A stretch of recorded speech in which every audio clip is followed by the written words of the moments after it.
hidayah Allah, nggak mungkin kita bisa merasakan indahnya agama ini. Salah satunya kita menyisihkan waktu kita untuk belajar dan mengaji. Allahumma salli wa sallim ala sayyidina Muhammadin wa ala alihi wa ashabihi ajma'in. Ya Allah, semoga salawatmu, salam, berkah dan nikmatmu senantiasa Engkau curahkan kepada kekasihmu, kepada baginda Nabi kita Muhammad alaihi salatu wassalam, kepada keluarga beliau, kepada istri-istri beliau, putra-putri beliau, dan untuk seluruh sahabat Nabi. Semoga Allah meridai kita bersama mereka. Amma ba'd. Yang pertama, mohon maaf atas keterlambatan ini karena faktor lupa ya. Baik, sebelum kita berbincang tentang masalah had al-hirabah ya, had pemberontak. Ada kemarin pertanyaan yang sempat Ana ditanya di akhir pertemuan, kemudian Ana menjawab secara umum berkaitan dengan Nabi. Apakah diperbolehkan kita minum Nabi, yaitu buah kering, kurma, atau kismis yang dimasukkan ke air, yang diinapkan selama 24 jam atau lebih dari itu. Apakah diperbolehkan meminum itu dan sampai kapan diperbolehkan meminumnya? Karena itu bisa berubah menjadi khamr. Kalau yang Anda baca dari fatwa-fatwa para ulama, mereka membolehkan meminum nabidh sebelum berubah jadi khamr. Boleh meminum nabidh sebelum berubah jadi khamr. Maka mereka menyebutkan ada 2 syarat. Bagaimana nabidh diperbolehkan sebelum berubah jadi khamr. Yang pertama mereka mengatakan an la ya'ti alaihi thalathatu ayyam bilayalihinna. Tidak boleh lebih dari 72 jam. Tidak boleh lebih dari 72 jam. Ini masalah waktunya. Tapi kalau sebelum itu sudah berubah berarti nggak boleh. Namun ada minuman yang kita nggak tahu berubah atau tidak. Kayaknya nggak berubah. Oke, diminum silahkan. Tapi kalau udah lebih 72 jam maka tidak boleh diminum. Yang kedua, ini pendapat sebagian ulama, tidak boleh mengumpulkan 2 macam buah sekaligus dalam campuran itu. Mereka memberi contoh, nggak boleh mencampur kurma sama kismis. Maka di sini disebutkan hadis riwayat Muslim tentang diperbolehkannya nabidh yang belum berubah jadi khamr. Kata Aisyah radhiyallahu taala anha, "Kunna nanbidhu li Rasulillah sallallahu alaihi wasallam fi siqa'in yuka a'lah. Wa lahu azla nanbidhuhu ghudwatan fayashrabuhu isha'an wa nanbidhuhu isha'an fayashrabuhu ghadwatan." Kata Aisyah, kita dulu bikin nabidh di sebuah wadah dari kulit yang ada ikatnya ya. Kemudian biasanya ada kayak model kerannya mungkin untuk membukanya. Dibuka air itu, dimasukkan ke sana, diikat. Kita bikin waktu Isya, diminum sama Nabi di pagi hari sallallahu alaihi wasallam, atau kita bikin di pagi hari diminum sama Nabi alaihi salatu wasallam pada waktu petang. Kemudian di riwayat Imam Muslim juga mengatakan kana Rasulullah sallallahu alaihi wasallam yunqa'u lahu zabib. Nabi alaihi salatu wasallam dibikinkan untuk beliau nabi dari zabib, dari kismis itu. Fa yashrabuhu al-yawm wal ghad wa ba'da al-ghad ila masa'i tsalitsa. Nabi meminumnya hari itu, besoknya dan besok-besoknya sampai sore ketiga. Setelah itu beliau memerintahkan ya untuk diminum atau dibuang, sudah selesai sudah. Jadi masanya itu 3 hari ketika meminum nabidh. Barakallahu fikum ya. Kalau sekarang Mungkin nabit udah jarang. Yang banyak sekarang dibikin itu minuman jus mungkin ya. Dari buah yang segar. Tapi kalau dulu dibuatnya itu dari kurma atau dari gandum atau dari kismis seperti yang baru saja dijelaskan. Hadza wallahu a'lam bishawab, itu yang dijelaskan oleh para ulama tentang hukum nabit yang diperbolehkan kita meminumnya. Baik, kita masuk kepada had al-hirabah. Had bagi pemberontak atau pembuat kerusakan. Perlu diketahui bahwasanya agama kita, agama Islam ini berusaha untuk menjaga kedamaian di sebuah negeri dengan menanamkan nilai-nilai kebaikan. Setelah ditanam nilai-nilai kebaikan dengan majelis-majelis ilmu, dengan rumah tangga yang dibangun di atas ketakwaan kepada Allah Jalla Jalaluh, memilih pasangan hidup suami istri yang soleh dan soleha, kemudian menciptakan lingkungan yang baik, ditanamkan kebaikan kepada anak. Setelah tumbuh kebaikan itu dirawat oleh orang tuanya. Tapi terkadang di masyarakat muncul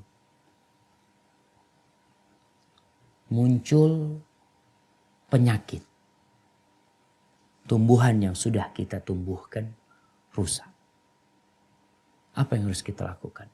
Yang pertama mencegah kerusakan tersebut.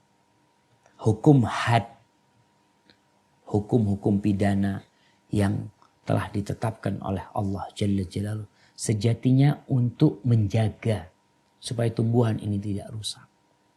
Ketika tumbuhan itu rusak, ya terkadang tumbuhan itu harus dibunuh. Harus dipindahkan. Kalau memang sudah tidak bisa diobatin. Dikasih ancaman. Kalau kamu melakukan itu nanti akan mendapatkan hukuman ini. Tapi dia tetap melakukan kemungkaran tersebut umpamanya. Maka waktunya untuk menegakkan had itu sendiri. Dan kalau kita melihat. Berbicara tentang pembuat kerusakan di bumi ini. Mungkin definisinya sangat luas sekali. Sehingga tidak bisa didefinisikan dengan satu pelaku kerusakan.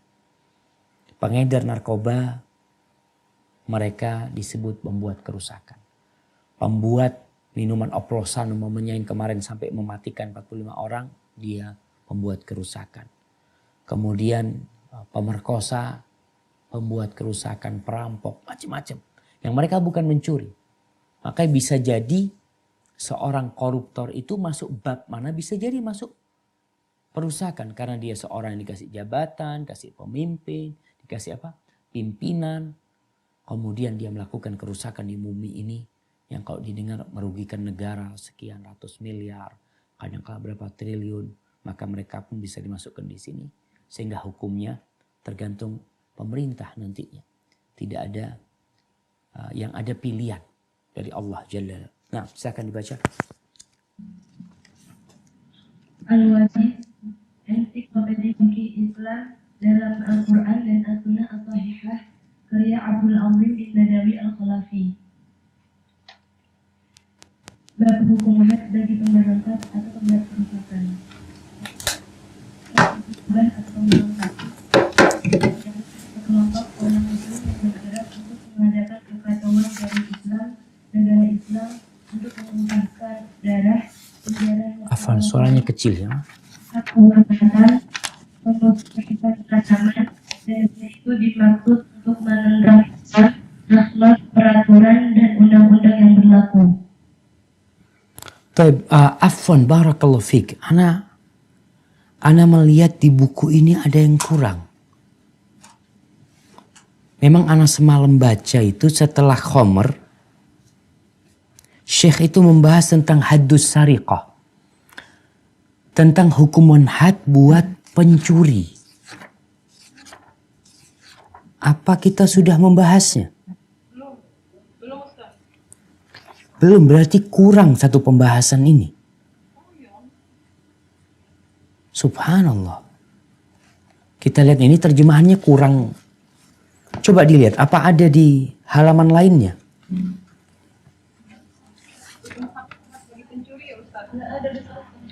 Gimana?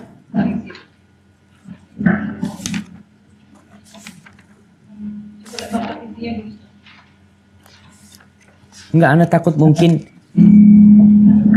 ketika menerjemahkan Syekh meletakkan di tempat lain gitu ya. Tapi nggak ada kayaknya. Iya, memang nggak ada. Baik, kita baca masalah hirabah, nanti kita balik ke masalah pencuri. Karena ini cukup panjang pembahasan tentang haddu as-sariqah. Nah, silakan dilanjutkan.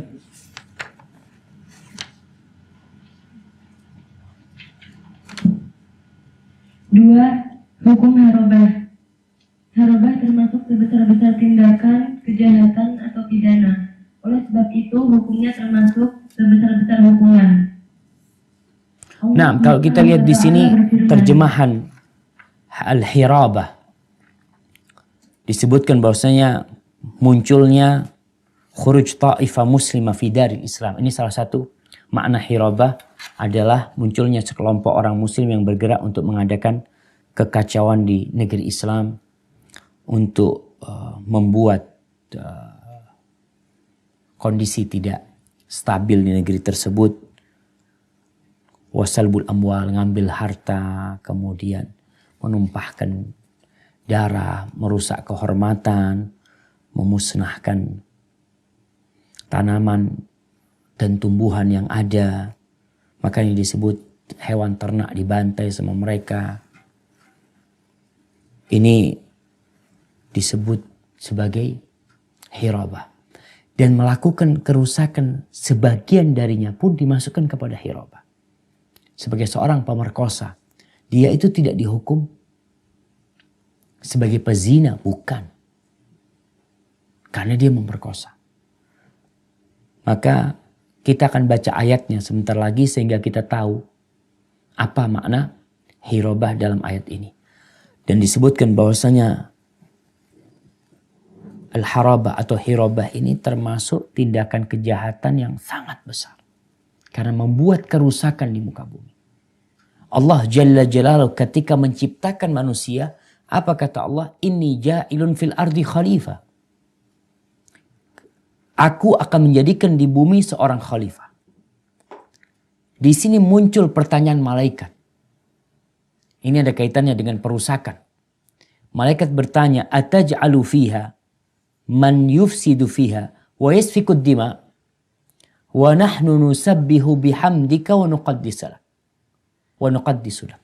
Apakah engkau hendak menciptakan makhluk di muka bumi ini yang bakal merusak dan menumpahkan darah di sana? Allah tidak hendak menciptakan makhluk yang seperti ini. Maka Allah katakan, inni a'lamu ma la ta'lamun. Aku lebih tahu, aku mengetahui apa yang kalian tidak ketahui. Artinya Allah hendak menciptakan khalifah di muka bumi ini yang memakmurkan bumi. Menjaga bumi dari kerusakan. Menjadikan bumi tetap memberikan manfaat kepada manusia. Membuat manusia yang lain hidup damai, tentram dalam kemakmuran. Maka tatkala muncul perusak di muka bumi ini, itu bertentangan dengan tujuan diciptakannya manusia. Sehingga yang merusak ini harus dihilangkan. Maka Allah turunkan aturan-aturan agar manusia kembali kepada fitrah yang dia diciptakan di atasnya. Itu di atas Islam. Dan kalau dilihat orang yang melakukan kerusakan di bumi ini benar-benar menyimpang dari tujuan utama diciptakan manusia. Jadi kalau ditanya visi dan misi Allah menciptakan manusia, jelas. Agar dia menjadi khalifah, beribadah kepada Allah, mentauhidkan Allah Jalla Jalaluhu, menjaga kondisi negeri ini menjadi negeri yang aman, tentram dan damai. Namun terkadang mereka tidak menjalankan hal itu. Nah, silahkan dibaca.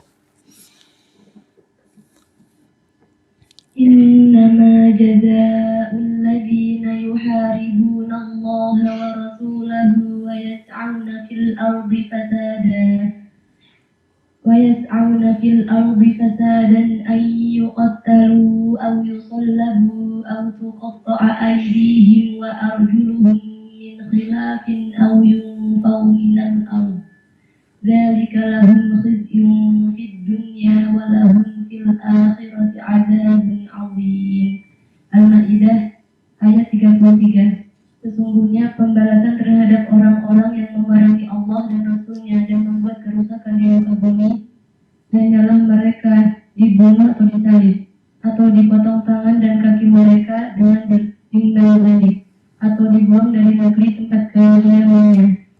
demikian itu sebagai suatu penghinaan untuk mereka di dunia dan di akhirat.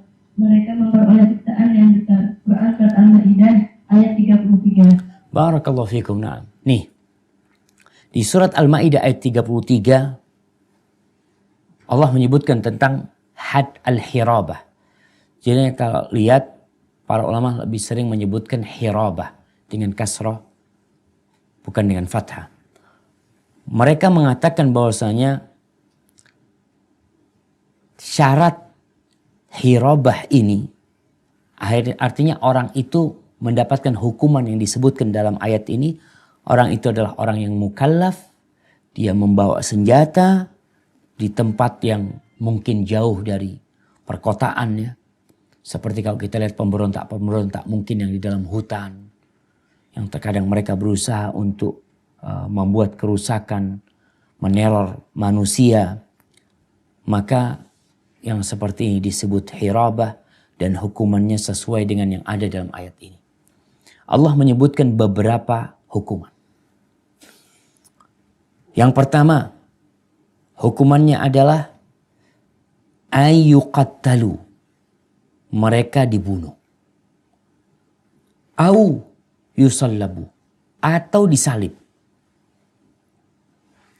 Jadi disalib ini apakah setelah dibunuh kemudian disalib? Nah, sebenarnya mengatakan dibunuh kemudian disalib. Untuk menjadikan orang-orang jera untuk melakukan pengrusakan di bumi ini. Jadi pilihan yang pertama dibunuh. Kemudian yang kedua disalib. Yang ketiga au tuqatta'a aydihim wa arjuluhum min khilafin. Atau tangan dan kakinya dipotong, silang. Au yunfau minal ard. Atau mereka diasingkan dari bumi. Bisa jadi dengan di penjara. Sehingga dia tidak berinteraksi dengan masyarakat. Ulama menyebutkan kapan dia dibunuh. Mereka mengatakan. Fa'in kana qatlun ma'a akhdi mal. Fal'uqubatu qatlun wasal. Kalau kerusakan yang dikerjakan dia adalah membunuh dan merampas harta. Biasanya ada perampok cuma ngambil harta. Tapi ada perampok dia membunuh dan mengambil hartanya. Maka orang ini dibunuh dan disalib. Jadi yang pertama buat orang yang membunuh dan merampas harta maka dia dibunuh dan disalib. Wa in kana qatlun biduni akhdi malin. Fal-uqubatu al-qatlu faqat. Kalau orang ini membunuh saja, tapi tidak mengambil harta. Hanya membunuh saja. Maka orang yang seperti ini, sanksinya dibunuh tanpa disalib. Yang ketiga, wa in kana akhdhu malin duna qatlin, fal-uqubatu taqti'ul aidi wal arjul. Kalau yang dilakukan orang ini adalah mengambil harta saja tanpa membunuh. Bukan mencuri, ini bukan mencuri babnya. Karena hirabah ini seperti perampok, dia ngambil terang-terangan, dia bawa senjata, dia nakut-nakutin. Itu orang yang punya harta. Maka yang seperti ini tidak dihukum seperti hukum pencuri. Maka hukumannya adalah dipotong tangan dan kakinya silang. Kemudian wa in kana irhab duna qatlin wala akhdhi malin. Andai kata yang dilakukan orang ini hanya meneror, menakut-nakuti, maka hukuman buat orang ini adalah dibuang, diasingkan. Salah satunya dengan dipenjara. Ini hukum di dunia. Hukum di akhirat apa? Dzalika lahum khizyun fid dunya wa lahum fil akhirati adzabun azim. Bagi mereka adalah kehinaan di bumi ini. Artinya mereka dihukum seperti itu, di akhirat masih dihukum lagi. Hukuman ini meringankan Tapi mereka di akhirat akan mendapatkan hukuman yang pedih. Kalau tidak berobat.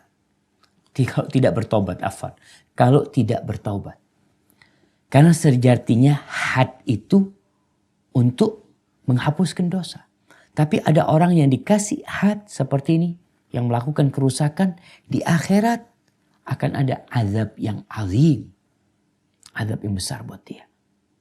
Maka dia harus bertobat kepada Allah Jalla Jalaluh.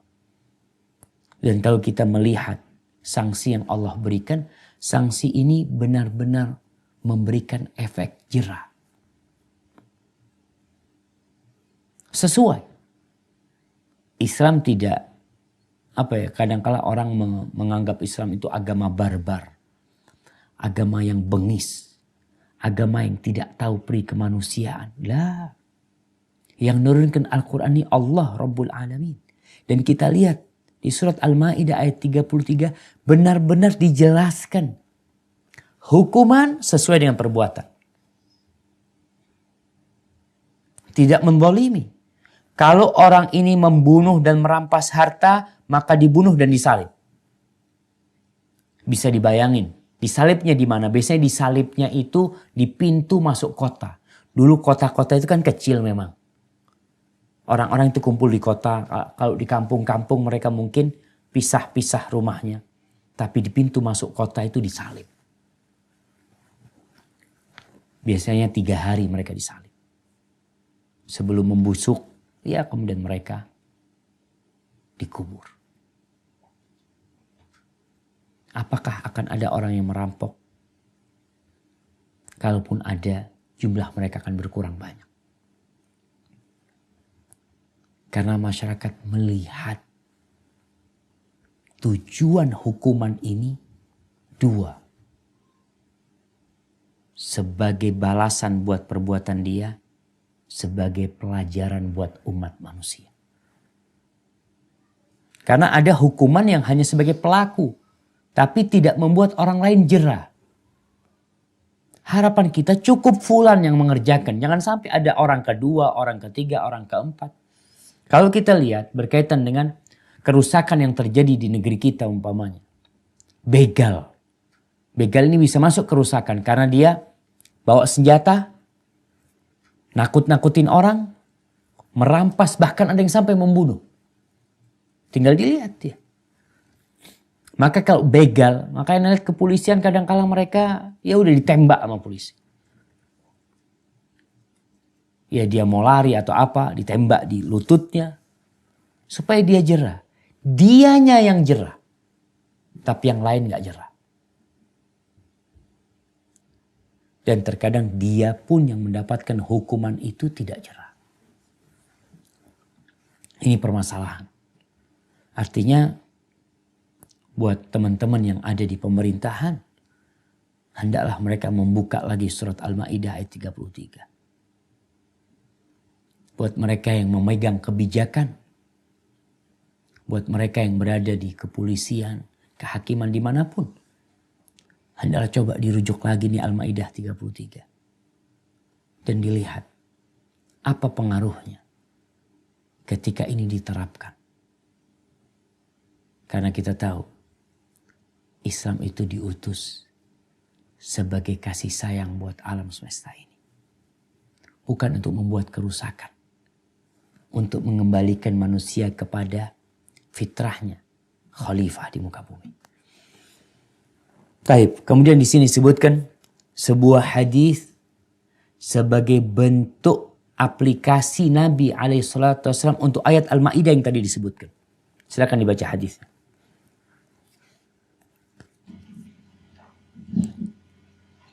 An Anas radhiyallahu anhu qala قدم على النبي صلى الله عليه وسلم نفر من أقل فأسلموا فجاءوه المدينة فأمرهم أن يأتوا إبل الصدقة فيشربوا من أبوالها وألبانها ففعلوا فصحوا فارتدوا وقتلوا رعاتها واستاقوا الإبل فبعث في آثارهم فأوتي بهم فقطع أيديهم وأرجلهم وتمل أعينهم ثم لم يحسمهم hatta matu. Dari Anas radhiyallahu anhu ia berkata, ada sekelompok orang dari Ukul datang menemui Nabi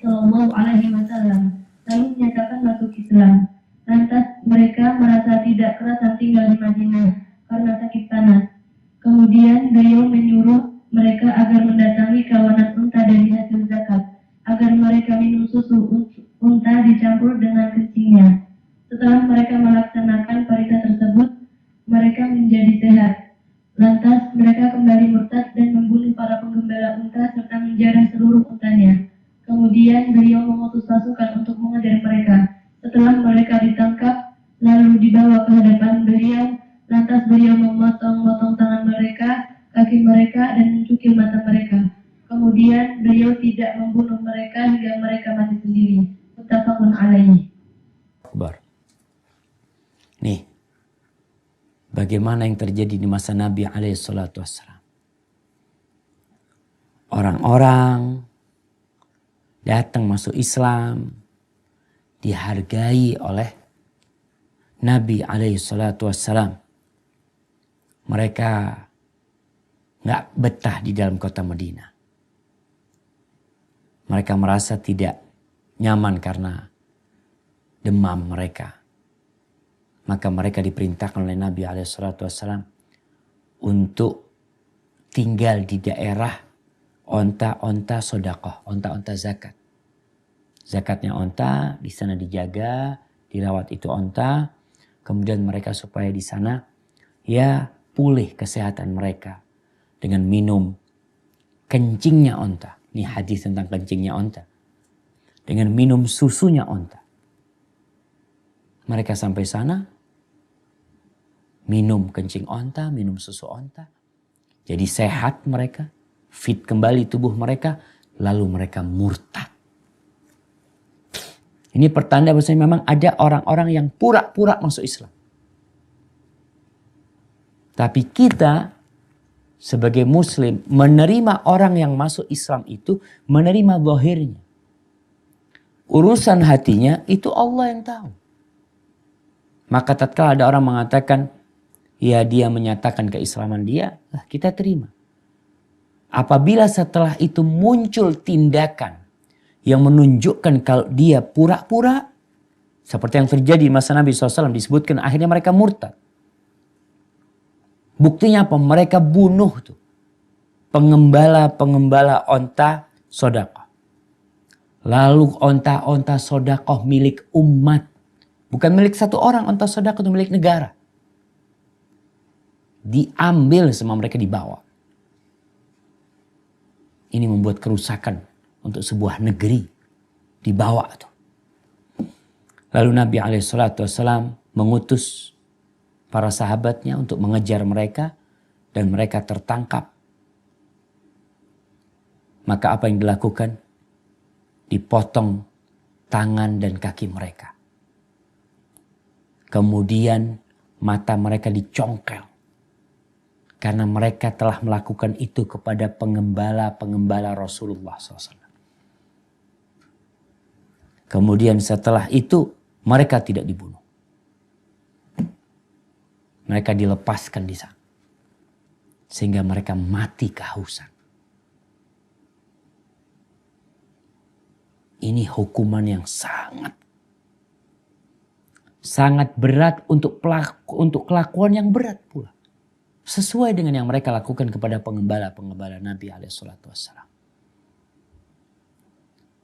Maka kalau orang yang membuat kerusakan itu, membunuh, mencongkel matanya, memotong lidahnya kadangkala, ketika mereka tertangkap, itu pun boleh dilakukan kepada mereka. Seperti yang mereka lakukan kepada orang-orang yang dibunuh sama mereka. Ini berbicara tentang mereka, para pemberontak, para pembuat kerusakan. Terus bagaimana kalau mereka tobat? Silakan dibaca. 3. Pemberontak bertobat sebelum ditangkap. Allah Subhanahu wa taala berfirman, "Innal ladzina tabu min qabli an taqdiru 'alaihim fa'lamu annallaha ghafurur rahim."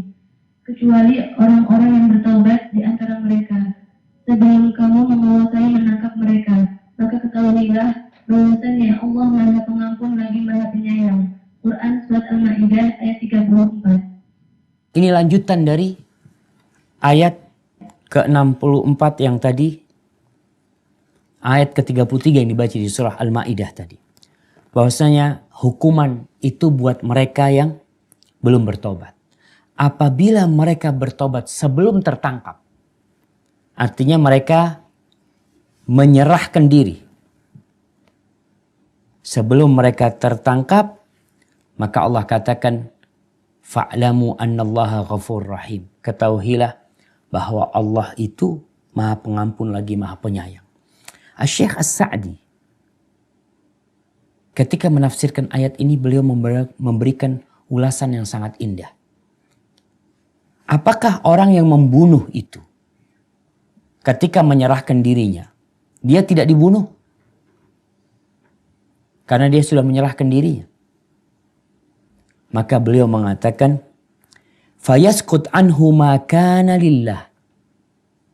Yang gugur buat orang-orang taubat ini adalah yang untuk Allah saja. Min tahattumil qatli wasulbi wal qat'i wan nafri. Dari sesuatu yang sudah dipastikan, dia dibunuh, dia disalib, atau dipotong, atau dinafi. Wa min haqqil adami aydan. Dan dari hak manusia juga. Dia akan diampuni. In kanal muharibu kafiran thumma aslam. Apabila orang yang melakukan kerusakan ini adalah orang kafir, kemudian dia masuk Islam. Fa in kanal muharib musliman, fa in haqqal adami la yasqut anhu. Kalau yang membuat kerusakan ini adalah orang Islam, maka yang berkaitan dengan hak manusia tidak gugur.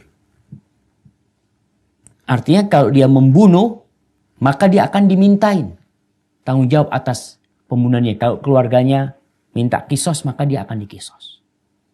Tapi kalau yang membuat kerusakan itu orang kafir, kemudian dia masuk Islam, segala kesalahan dia itu, baik yang berkaitan dengan hak Allah atau hak manusia, gugur dengan dia masuk Islam. Tapi kalau yang melakukan ini seorang muslim, kata Syekh As-Sa'di rahmatullah alaihi, yang berkaitan dengan hak Allah dimaafkan, yang berkaitan dengan hak manusia tidak gugur. La yaskut anhu minal qatli wa akhdhil mal. Kalau dia membunuh, maka dia akan dikisos, kecuali keluarganya memaafkan. Tapi kalau sebelum taubat, keluarganya memaafkan, gak ada urusan, dia dibunuh hukumnya. Kalau dia mengambil harta, maka dia diperintahkan untuk mengembalikan harta tersebut. Seperti yang kita lihat, orang-orang yang ngambil harta disuruh mengembalikan harta tersebut karena itu hak mereka. Tapi kalau orang yang dibunuh ini memaafkan keluarganya, kemudian dia tidak menuntut balik hartanya, maka selesai urusannya. Jadi supaya jelas masalah pemberontak yang bertobat sebelum ditangkap, maka Allah mengampuni mereka. Apabila dia orang kafir masuk Islam, maka semua dosanya diampuni. Baik yang berhubungan dengan hak Allah atau hak manusia. Karena dia masuk Islam. Sudah selamatkan darah dia sekarang. Tapi kalau ternyata dia orang Islam yang melakukan pengrusakan, jadi perampok, jadi ini itu. Mereka menyerahkan diri. Maka yang berkaitan dengan hak Allah gugur, tapi yang berkaitan dengan hak manusia berlangsung, tinggal dilakukan. Ya bagaimana maunya keluarganya. Ketika mereka minta kisos, ketika mereka minta harta, maka itu berjalan. Barakallahu fikum. Baik. Sebelum kita masuk ke bab tentang had buat pencuri, ada yang ditanyakan?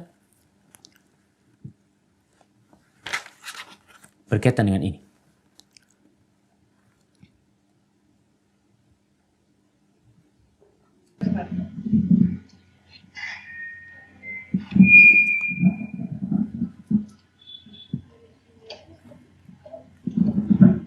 Assalamualaikum Ustaz. Waalaikumsalam warahmatullah. Nah. Bagaimana kita memaknai tentang mati secara jahiliyah atau kematian jahiliyah? Berkaitan dengan mati jahiliyah. Beberapa hadis Nabi alaihissalatu wassalam menyebutkan tentang beberapa amalan jahiliyah. Apabila orang itu melakukan amalan yang memang amalan kekufuran, maka makna mati jahiliyah ya mati di luar Islam. Ketika amalan yang dia lakukan adalah amalan jahiliyah. Contohnya beberapa hadis Nabi yang menyebutkan mata mitatan jahiliyah. Rasul sallallahu alaihi wasallam dalam hadis yang diriwayatkan Imam Bukhari, beliau mengatakan man kariha min amirihi syai'an falyasbir. Ini berkaitan dengan ketaatan kepada pemimpin. Barang siapa yang membenci dari amirnya, dari pemimpinnya sesuatu yang dia nggak sukai dari pemimpinnya, falyasbir. Maka hendaklah dia bersabar. Fa innahu man kharaja minas sultani shibran mata mitatan jahiliyah. Barang siapa yang keluar berontak kepada pemimpinnya, kepada penguasanya satu jengkal, maka dia akan mati seperti matinya jahiliyah. Hadis ini diriwayatkan Imam Bukhari dan Imam Muslim juga menyebutkan itu. Apa makna mitatan jahiliyah? Orang-orang jahiliyah itu mereka tidak punya pemimpin. Mereka semua hidup masing-masing. Setiap kabilah punya syekh kabilah umpamanya di sana. Mereka tidak taat kepada satu pemimpin. Maka yang disebutkan mitatan jahiliyah, bahwasanya seperti orang jahiliyah yang mati dalam kesesatan, tidak memiliki pemimpin karena mereka tidak tahu hal itu.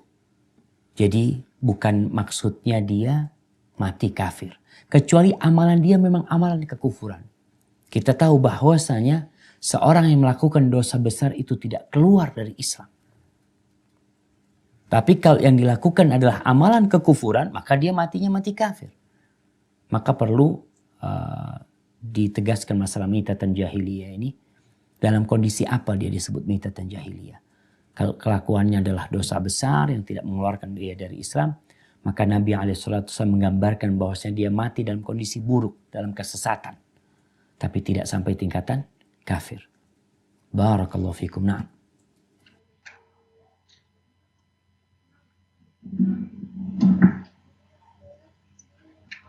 Atau kita masuk ke bab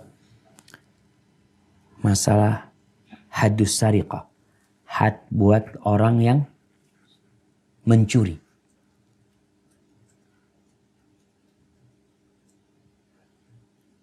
Jamaah, masih adakah orang di sana? Babnya tidak ada, Ustaz. Gimana? Babnya kan tidak ada yang dibaca. Babnya yang dibaca. Baik, anak akan bacakan dalam bahasa Arab ya. Tunggu, anak akan kirim ke teman bahasa Arabnya. Bentar, bismillahirrahmanirrahim.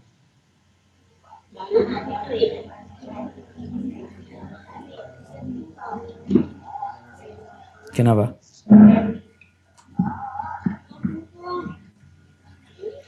Tunggu, mana Al-Wajiz? 3, 4, 5.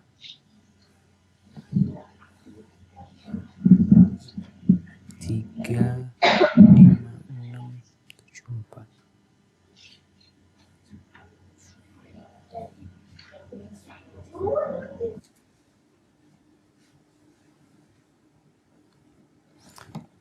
Taib, sudah akan bacakan di sini. Haddus sariqah. Had, hukum had untuk pencurian. Syekh mengatakan wa minadh dharuriyat allati jaa al-islamu bihifdhiha al-mal. Dan termasuk perkara-perkara penting yang Islam datang untuk menjaganya adalah harta. Waqad amara al-Islam bikasbihi minal halal. Islam memerintahkan agar kita mencari harta dengan cara yang halal. Dan segala sesuatu itu asalnya halal. Kecuali yang Allah haramkan. Wa naha an kasbihi minal haram. Allah melarang kita mencari harta, mengumpulkan harta dengan cara yang haram. Harta ini kebutuhan dalam kehidupan ini. Allah Jalla Jalaluhu menyebutkan harta ini atau memberikan nama kepada harta ini di dalam Al-Quranul Karim dengan sebutan al-khair. Al-khair artinya kebaikan. Seperti firman Allah, wa innahu lihubbil khairi lasyadid. Manusia itu dengan al-khair, dengan harta yang baik ini cinta banget. Maka sesuatu yang baik kita diperintahkan untuk mencarinya dengan cara yang halal, kemudian berbaginya dengan cara yang halal. Kemudian wabayyana wujuhal kasbil haram. Dan Allah menyebutkan secara detail tentang cara-cara yang haram dalam mengumpulkan harta. Kebutuhan manusia kepada harta tidak diragukan. Namun ada orang-orang yang kurang imannya sehingga dia mengambil jalan pintas dengan mencari harta dengan cara yang haram. Kita lihat banyak orang-orang kaya ternyata ambisi dia kepada dunia membuat dia menipu orang lain. Yang terakhir yang sungguh menyakitkan hati, travel umroh. Yang mereka ingin cepat kaya, ingin mendapatkan harta, ingin hidup mewah, glamor, dengan cara yang haram. Dengan cara yang haram dia melakukan itu. Sedih banget ribuan orang bisa berangkat ke Baitullah. Berapa besar dosanya antum? Orang kalau mencuri atau menipu orang mau berangkat ke Singapura. Ini ada 10 rombongan mau berangkat ke Singapura. Tahu-tahu uang tiketnya dimakan sama dia. Tentunya berbeda dengan menipu 10 orang yang mau berangkat haji. Dia datang mau ke rumah Allah. Mau keliling tawaf. Mau berangkat ke Arafah. Antum makan harta dia. Maka Allah menyebutkan di surah Al-An'am ayat 119. وَقَدْ فَصَّلَ لَكُمْ مَا حَرَّمَ عَلَيْكُمْ. Allah sudah menjelaskan kepada kalian apa yang diharamkan buat kalian. Karena asalnya segala sesuatu itu boleh dimakan. Kecuali yang sudah Allah jelaskan. Illa matturirtum ilaih. Kecuali hal-hal yang kalian darurat. Harus melakukan hal itu. Wa minal kasbil haram as-sariqah. Dan di antara cara mendapatkan harta yang haram adalah mencuri. Apa mencuri itu? Yang disebut mencuri dalam Islam, yang mendapatkan hukum had dipotong tangannya itu seperti apa? Maka disebutkan wahiyya akhdhu malil ghair ala wajhil khufyah wal istitar. Yaitu mengambil harta orang lain dengan model sembunyi-sembunyi dan tertutupi. Itu namanya mencuri. Jadi ngambil harta orang lain sembunyi-sembunyi. Gak ketahuan orang. Beda dengan merampok tadi kita lihat. Dia dengan senjata dia menunjukkan dirinya. Dan disebutkan wahiyya minal kabair. Dan mencuri itu termasuk dosa besar. Wa hadduha thabitun bil kitabi was sunnah wa ijma'il ummah. Dan hukuman hadnya telah ditetapkan dalam Al-Quran, dalam sunnah, dan dalam ijma'. Oleh karena itu kadangkala kita bingung. Hukum yang sudah ditetapkan oleh Allah dalam Al-Quran. Yang dijelaskan oleh Nabi SAW dalam sunnah. Yang umat sepakat atas hukum tersebut. Kemudian ada orang yang tidak suka dengan hukum tersebut. Kalau tidak mengamalkan hukum tersebut, mungkin ada sebabnya. Tapi kalau tidak suka, ini berkaitan dengan iman. Allah menyebutkan di surah Al-Ma'idah ayat 38. Al-Ma'idah ayat 33 berkaitan dengan haddul hirabah yang baru saja kita baca. Di Al-Ma'idah ayat 38 Allah menyebutkan tentang pencurian. Apa kata Allah? Wasariqu wasariqatu. Coba dibaca ayatnya nih. Ayatnya dibaca. Surat Al-Maidah ayat 38. Nah, Mustafa bisa cari? Al-Maidah ayat 38. Supaya kita melihat hukum ini ada dalam Al-Quran yang kita baca tiap hari.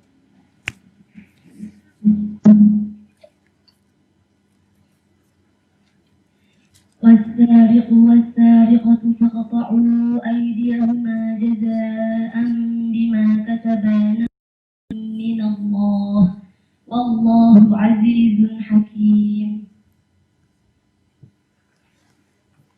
Adapun orang laki-laki maupun perempuan yang mencuri, potonglah tangan keduanya sebagai balasan atas perbuatan yang mereka lakukan dan sebagai siksaan dari Allah. Dan Allah Maha Perkasa, Maha Bijaksana. Barakallahu fikum. Kita lihat nih. Allah menyebutkan bahwasanya lelaki yang mencuri. Lelaki. As-sariq. Itu lelaki yang mencuri. Was-sariqatu. Dan wanita yang mencuri. Faqta'u aydiyahuma. Maka potonglah kedua tangannya. Itu balasan atas apa yang mereka lakukan. Dan itu hukuman dari Allah. Wallahu azizun hakim. Lihat dua nama ini. Dan Allah itu aziz, maha perkasa dan hakim. Penuh dengan hikmah. Luas hikmahnya. Supaya kita tahu bahwasanya hukum ini hukum yang bersumber dari kebijaksanaan Sang Pencipta. Dari hikmah Sang Pencipta. Jadi bukan berkaitan dengan hukum karena tidak suka. Tapi itulah hukum yang ditentukan. Kemudian Rasul sallallahu alaihi wasallam telah menghukum an Abdullah bin Umar radhiyallahu anhuma anna Rasulullah sallallahu alaihi wasallam qata'a sariqan fi hijannin qimatuhu 3 darahim. Rasul sallallahu alaihi wasallam telah menghukum seorang pencuri tameng. Insya Allah bukan hijanin tapi mijanin. Nah, ana lihat di buku Syekh ini. Bentar jamaah.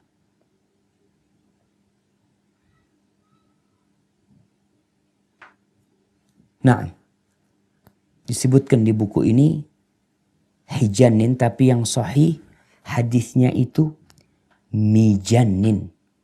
Bahwasanya Rasul sallallahu alaihi wasallam qata'an Nabi sallallahu alaihi wasallam fi mijanin. Ya, di bahasa Arabnya yang di buku Syekh fi hijanin itu salah.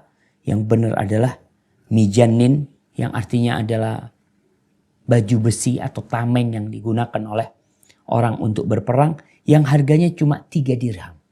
Itu dipotong sama Nabi SAW. Wa qala Ibnul Mundhir. Ibnul Mundhir menjelaskan wa ajma'u. Ini para ulama berijma' semuanya. Anna qat'a yadi sariq yajib. Idza syahida alaihi bis-sariqah syahidani adlani muslimani hurran. Para ulama bersepakat bahwa wajib dipotong tangan pencuri apabila ada 2 saksi yang adil. Ingat, 2 saksi yang adil. Orangnya sholat. Orangnya taat sama Allah. Bukan yang dijadikan saksi adalah orang pelaku kemaksiatan dijadikan saksi. Tidak. Tapi orang itu adalah orang yang taat kepada Allah Jalla Jalaluhu. Yang tidak suka berdusta. Karena jangan sampai ada kesepakatan orang yang memang orang tidak benar. Dia siap melakukan kesaksian. Makanya di antara dosa besar adalah syahadatu zur. Kesaksian palsu. Ada orang yang karena duit bersaksi. Ini enggak. Syaratnya 2. Orang saksi yang adil, muslim, dan mereka orang bebas. Lalu Syekh Abdul Azim mengatakan, فَإِذَا سَرِقَ الْبَالِغُ الْعَاقِلُ مُخْتَارًا فَقَدْ وَجَبَ عَلَيْهِ الْحَدُّ بِإِقْرَارِهِ أَوْ بِشَهَادَةِ عَدْلَيْنِ وَيُشْتَرَطْ يَبْلُغُ الْمَسْرُوقُ نِصَابًا وَأَنْ يَكُونَ مَحْرُوزًا.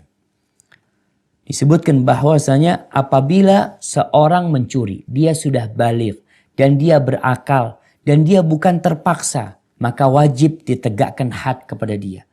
Dengan pengakuan dia atau dengan kesaksian dua orang saksi yang adil tadi. Dan syaratnya barang yang dicuri itu mencapai nisab. Sebagaimana zakat ada nisabnya, ternyata hukum mencuri ini ada nisabnya. Nanti akan dibicarakan sama Syekh tentang nisabnya. Wa yakuna mahruzan, dan barangnya ini tersimpan. Jadi kalau seorang mencuri barang yang memang orang mamai naruh barang nggak dikunci barang, maka dia mencuri. Maka yang salah sebenarnya yang membiarkan barang itu terbuka tanpa dikunci. Mamai sepeda motor. Kalau mengatakan apakah dikatakan mencuri sepeda motor? Kalau kontaknya itu ada di sepeda motornya. Oh, dia mencuri? Enggak. Kalau antum sudah kunci, kemudian dia ambil, dia rusak kuncinya, ini dia mencuri. Tapi kalau memang kuncinya ada di sana, subhanallah, antum yang membuat orang itu mencuri. Kenapa kalau kita lihat, pemerintah kita selalu memberikan anjuran, kunci ganda. Kunci ganda, kasih kunci lainnya. Untuk menutup celah orang mencuri. Dan di dalam Islam, yang disebut mencuri itu adalah barang yang terjaga di wadahnya. Memang tempat jaga sepeda motor ya dengan kunci umumnya. Dengan kunci sana atau ditambah kunci stang atau yang lainnya. Taib. Kemudian Aisyah radhiyallahu taala anha meriwayatkan bahwa Rasulullah sallallahu alaihi wasallam bersabda, la tuqta yadus sarik illa fi rub'i dinarin fasaidan. Pencuri itu tidak dipotong tangannya kecuali apabila yang dicuri itu 1/4 dinar atau lebih. Berapa 1/4 dinar?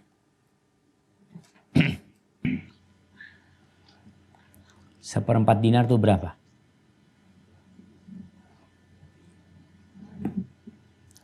Jangan, 1 dinar berapa? Ustadz Ali udah datang belum? Belum. Nah, nisabnya itu 1/4 dinar. 1/4 dinar itu berapa? 1/4 dinar itu 1 dinar 4 gram 25.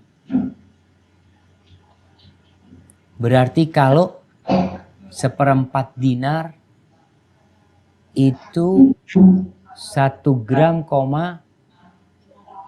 6 kira-kira. 1 gram, 6. Itu nisabnya. Nisab mencuri 1 gram itu kira-kira berapa? 500 ribuan lah sekarang. Atau 600 ribu. Jadi kalau orang mencuri 100 ribu dipotong nggak tangannya? Enggak. Kalau orang mencuri HP, harga HP-nya 400 ribu. Nggak dipotong. Maka Islam ini hukumnya indah sekali. Ada orang yang mencuri 10 ribu dipotong tangannya? Enggak lah dalam Islam. Mencuri 50 ribu nggak dipotong tangannya. Nanti tergantung apa hukumannya. Mencuri ayam. Dipotong nggak tangannya? tergantung berapa ekor. Tergantung berapa ekor dan tergantung ayamnya. Oh iya. Ayamnya. Ada ayam yang harganya mahal, jutaan mungkin. Tapi kalau memang yang dia curi itu, ayam harganya 100 ribu, 200 ribu. Nggak dipotong tangannya. Sehingga kalau kita lihat, ada orang yang mencuri karena kebutuhan untuk makan. Kira-kira berapa yang dia curi? 100 ribu, 50 ribu.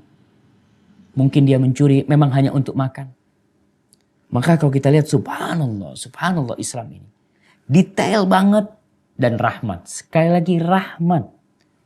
Orang itu bukan terpaksa mencurinya. Maka disebutkan di sini kata Aisyah radhiyallahu taala anha bahwa Nabi alaihissalatu wasallam bersabda, tidak dipotong tangan pencuri kecuali di 1/4 dinar atau lebih. Jadi sekali 1/4 dinar nih tergantung harga emas ya. Tergantung harga emasnya ya, tadi disebutkan bahwasanya 1 dinar itu 4 gram, 4,25 ya tinggal dibagi 4. Kalau 1 gram, 25 itu harganya umpamanya 2,5 juta atau 3 juta umpamanya, tinggal 1/4-nya, umpamanya 750 itu 1/4 dinar. Qala Ibnul Munzir, kemudian Ibnul Munzir mengatakan wa ajma'u annal qat'a innama yajibu ala man sariqa ma yajibu fihi qat'un minal hirz. Bahwasanya yang dipotong adalah orang yang mencuri dari tempat untuk menyimpan, memang tersimpan di sana. Menyimpan barang ini tergantung barang yang sebenarnya. Umpamanya ya ada orang pembantu umpamanya. Pembantu di rumah. Mencuri gelangnya majikan yang ditaruh di meja makan. Dipotong nggak tangannya? Tidak, Ustaz. Kenapa? Karena di tempat yang memang untuk mencuri. Nah, tidak di tempat menyimpannya. Tapi kalau pembantu bongkar lemari, mengambil dari sana, ini dipotong. Karena itu terjadi, karena kalau ada pencurian di rumah ya, majikan kehilangan cincinnya, kehilangan apa, ditaruh di mana? Kayaknya taruh di tempat cuci piring tadi. Ya memang kadang-kala dia sedang mencuci ditaruh di sebelah sana. Maka hal ini kalau dicuri itu tidak termasuk yang dipotong tangannya. Dikarenakan kita memberikan kesempatan untuk dicuri barang tersebut. Sekali lagi. Ini hukum yang disebut oleh Ibnul Munzir ijma'. Bahwasanya harus di tempat yang memang tersimpan barang tersebut. Lalu beliau mengatakan wal hirzu ma yu'anu fi mithlihil mal wa yuhfad. Yang disebut tempat penjagaan itu adalah tempat yang memang untuk menjaga harta. Kadaril mughlaqah. Seperti rumah yang dikunci. Rumah ini dikunci. Jadi kalau rumah terbuka lalu orang masuk mencuri, antum yang gak kunci. Wal khizanah atau lemari. Itu tempat menyimpan. Wal mahal mughlaq. Kalau orang jualan tempatnya dikunci sama dia, ditutup, lalu orang masuk mencuri, itu disebut mencuri. Dan seperti itu. Pokoknya tergantung barang tersebut. Sepeda motor, tadi udah kita kasih contoh. Sepeda. Ada orang sepedanya dicuri. Harga sepedanya 35 juta. Cuma pemilik sepeda itu tidak menggembok. Dia taruh di depan rumahnya, dia masuk rumah. Terbuka pintunya, lalu diangkut ke mobil sepeda. Maka dia termasuk yang tidak disebutkan mencuri tadi karena barangnya tidak tersimpan. Kemudian disebutkan waqala sahibur rawdah an-nadiyah, disebutkan oleh pengarang kitab Rawdah an-nadiyah. Kalau nggak salah pengarangnya adalah Siddiq Hasan Khan. Dia mengatakan wal hirzu ma yu'idduhun nas hirzan limithli dhalikal mal. Yang disebut hirz, tempat menjaga, itu adalah memang tempat penjaga yang disiapkan oleh manusia untuk menyimpan harta tersebut. Fal madbanu hirzun litibni. Kemudian wal istablu liddawabi wal merahu lil ghanam wal jarinu lithimar. Disebutkan bahwasanya bagaimana menyimpan emas ya di tempat emas yang memang disediakan untuk menyimpan emas ya. Kemudian ada tempat menyimpan kuda, ya kandangnya kuda, tempat menyimpan kuda. Kemudian ada tempat menyimpan kambing, ya memang orang bikin kandang kambing yang dikasih pagar, maka itu tempat menyimpan kambing di sana. Kemudian untuk menyimpan buah ada tempatnya tersendiri yang seperti kita lihat di negeri kita. Disimpannya barang-barang tersebut itu sesuai dengan kondisi barang tersebut. An Abdullah bin Amr bin Al-As an Rasulillah sallallahu alaihi wasallam annahu su'ila 'anit tamril mu'allaq.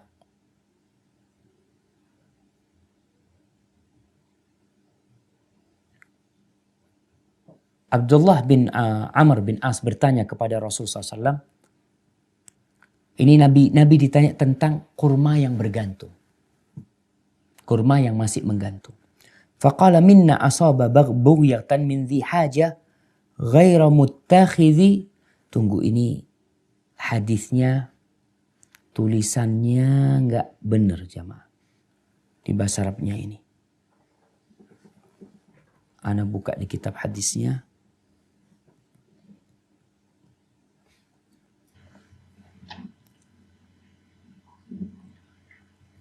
Nah, subhanallah ya. Tulisan yang di kitabnya Syekh. Ini hadisnya.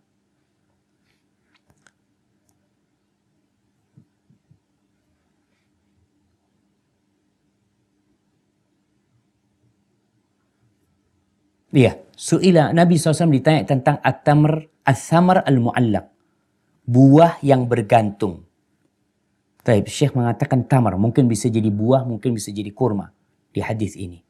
Man asaba bifihi min dhi hajatin. Barang siapa yang makan dari buah tersebut karena kebutuhan dia. Ghaira muttakhidin khubnatan fala syai' alaihi. Tanpa dia untuk menyimpannya, membawanya, nggak ada masalah.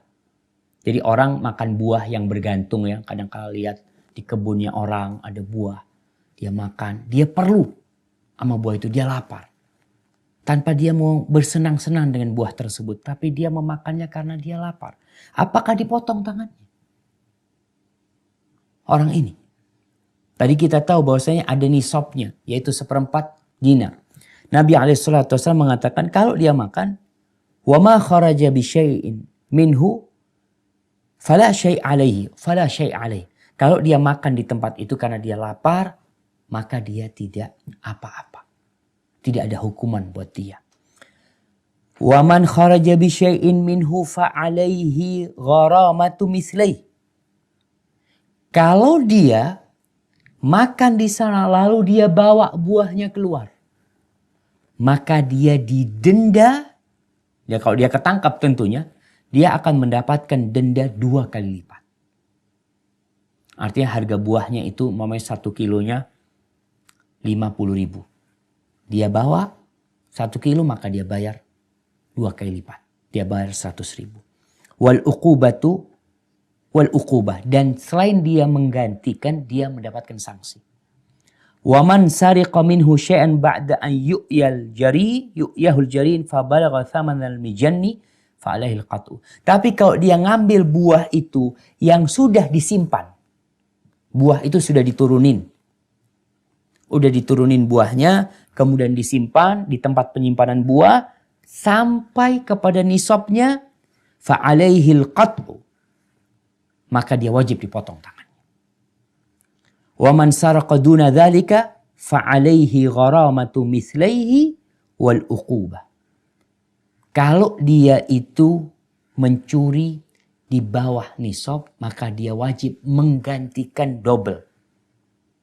Jadi dia mencuri seharga 300.000, maka dia gantikan double 600.000 dari harga buah tersebut. Dan dia mendapatkan hukuman. Hukumannya ini ya tergantung nanti kepada qadhi yang menentukannya. Subhanallah jamaah. Ini yang Anda sampaikan di tulisan bahasa Arabnya ini kurang tepat yang di dalam kitab Al-Wajiz ini. Taib. Kemudian walil masruqi minhu an ya'fu 'anis sariq qabla raf'ihi ila sultan. Orang yang punya barang, ketika barangnya dicuri, dia boleh memaafkan sebelum kasusnya diangkat ke pemerintah. Sebelum masuk kepada pemerintah, maka boleh memaafkan. Ada pencuri ditangkap sama orang. Ini mencuri sepeda motor. Dilihat, aduh kesian orang, ditanya. Ini terjadi jamaah. Ada seorang yang mencuri sepeda motor. Dia mencuri sepeda motor di bidan. Jadi dia lagi nungguin istrinya lahiran. Dia bingung dia. Dia nggak tahu mau bayar dari mana. untuk persalinan istrinya. Dan dia bukan pencuri. Akhirnya dia keluar bidan lihat ada sepeda motor ya. Ya namanya bukan pencuri, dia berusaha bawa sepeda motor orang. Ditangkap sama orang. Kemudian ada orang yang bijak di sana ditanya, kenapa kamu mencuri? Dan dia nggak bawa alat-alat untuk mencuri apa? Kunci T enggak. Maka dia berkata, ana bingung, ana mau urusan istri ana ini lahiran bayarnya dari mana ana nggak tahu. Maka akhirnya dimaafkan orang ini dan dibayari biaya kelahiran. Karena ini kan disebutkan. Orang yang dicuri barangnya boleh memaafkan sebelum diangkat kepada pemerintah. Di sini disebutkan an Safwan bin Umayyah qala kuntu na'iman fil masjid ala khamisatin li thaman 30 dirham. Faja'a rajulun fakhtalasaha minni. Safwan bin Umayyah mengatakan aku tidur di masjid di atas khamis, di atas pakaian dia yang harganya itu 30 dirham.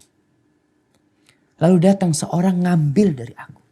Dalam kondisi dijaga sama dia, ditarik sama dia, maka ditangkap. Orang itu dibawa kepada Nabi SAW, maka diperintahkan untuk dipotong tangannya. Lalu Safwan memaafkan orang itu. Dia mengatakan, udah Nabi SAW aku memaafkan orang itu, Nabi gak usah dipotong tangannya. Lalu dia sudah ketangkep ya, barangnya juga dibalikin ke Safwan. Apa kata Nabi SAW? Fahalla kana hadha qabla an ta'tiyani. Kenapa antum gak lakukan ini sebelum bawa dia kepadaku? Artinya setelah orang itu dibawa kepada pemerintah, selesai sudah. Hukum itu harus dijalankan. Karena masalah hudud, gak ada syafaat kalau sudah sampai kepada pemerintah. Tapi kalau sebelumnya, sebelum dibawa orang ini, sebelum diserahkan kepada pihak yang berwajib, kemudian keluarganya memaafkan, maka nggak ada masalah. Baik, Sahibur Rawdah, Siddiq Hasan Han mengatakan, ittafaqa ahlul ilm. Ustaz Ali udah datang belum?